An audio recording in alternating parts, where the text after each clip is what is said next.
ये अनूठा संयोग है कि देश के सर्वोच्च संवैधानिक पद राष्ट्रपति के लिए जिन दो हस्तियों द्रौपदी मुर्मू और यशवंत सिन्हा के बीच मुकाबला होगा, उनका झारखंड की धरती से गहरा ताल्लुक रहा है। एनडीए की ओर से प्रत्याशी घोषित की गई द्रौपदी मुर्मू 6 साल तक झारखंड की राज्यपाल रही हैं। वहीं यशवंत सिन्हा झारखंड के हजारीबाग लोकसभा निर्वाचन क्षेत्र से 3 बार सांसद रहे हैं। द्रौपदी मुर्मू ने 18 मई 2015 को झारखंड की राज्यपाल के तौर पर शपथ ली थी। वो इस पद पर 6 साल 1 महीने और 18 दिन तक रही। पिछले साल यानी वर्ष 2021 के जुलाई का महीना ही था जब राज्यपाल के रूप में अपना कार्यकाल पूरा करने के बाद वो अपने पैतृक शहर रायरंगपुर के लिए रवाना हुई थी। अब ठीक 1 बरस के बाद देश के सर्वोच्च संवैधानिक पद के लिए सत्ताधारी गठबंधन ने उनका नाम आगे किया है। एक सर्वसम्मति इस बात पर बनी कि सभी नामों पर चर्चा हुई, विस्तृत चर्चा हुई, लेकिन कुल मिलाकर के ये बात सामने आई कि हमें प्रत्याशी के रूप में कोई पूर्व से ढूंढना चाहिए, भारत के पूर्वी क्षेत्र से ढूंढना चाहिए और हो सके और हमारा प्रयास हो महिला को हमको स्थान देना चाहिए।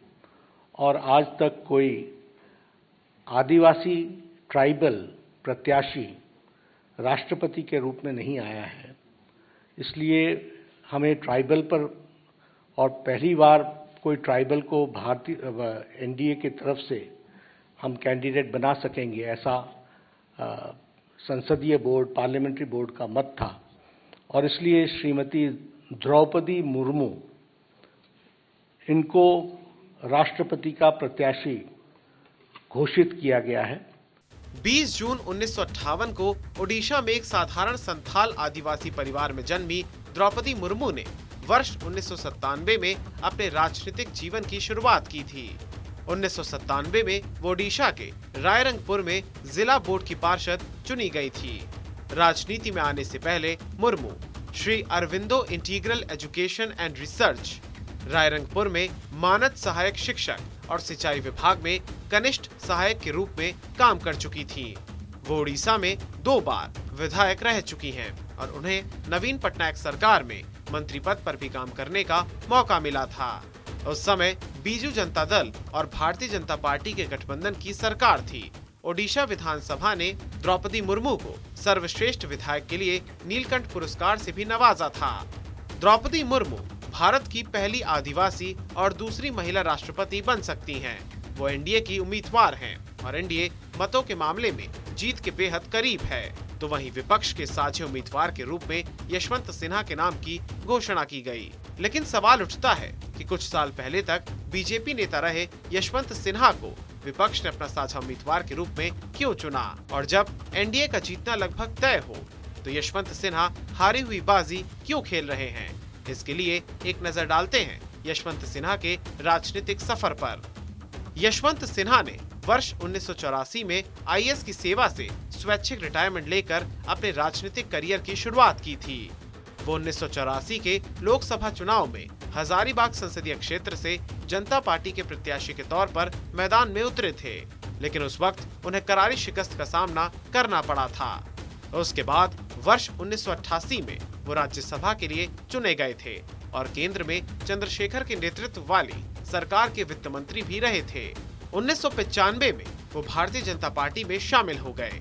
इसी बरस पार्टी ने उन्हें रांची विधानसभा क्षेत्र का प्रत्याशी बनाया और वो बिहार विधानसभा का सदस्य बने। वो बिहार विधानसभा में विपक्ष के नेता भी रहे। हालांकि लगभग 1.5 बरस के बाद ही पार्टी ने उन्हें राज्यसभा भेजने का फैसला किया। बाद में वो 1998, 99 और 2009 में हजारीबाग क्षेत्र से लोकसभा के लिए निर्वाचित हुए।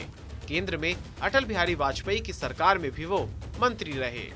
साल 2009 के आम चुनाव में यशवंत सिन्हा ने जीत दर्ज की, लेकिन 2014 में उन्हें टिकट नहीं दिया गया और उनकी जगह उनकी सीट से उनके बेटे जयंत सिन्हा चुनाव लड़े और जीते भी। इसके बाद नरेंद्र मोदी से बढ़ती दूरियों के चलते 2018 में उन्होंने बीजेपी के साथ अपना 21 वर्षों लंबा सफर खत्म कर दिया। We, the representatives of various secular opposition parties, met in New Delhi on the 15th of June 2022. This was the first meeting, and adopted the following resolution unanimously. This was the resolution that was adopted on the 15th of June. In the forthcoming presidential election, which is being held in the year of the 75th anniversary of India's independence, we have decided to field a common candidate who can truly serve as the custodian of the Constitution and stop the Modi government from doing further damage to Indian democracy and India's social fabric. Unquote. At a subsequent meeting held today, we are happy to announce that we have unanimously, I stress the word unanimously, chosen Shri Yashwant Sinha as the common candidate of the opposition parties for the presidential election, which will take place on the 18th of July 2022. और अब आने वाले दिनों में यशवंत सिन्हा राष्ट्रपति पद के चुनाव में विपक्ष के उम्मीदवार के रूप में अपना नामांकन पेश करेंगे।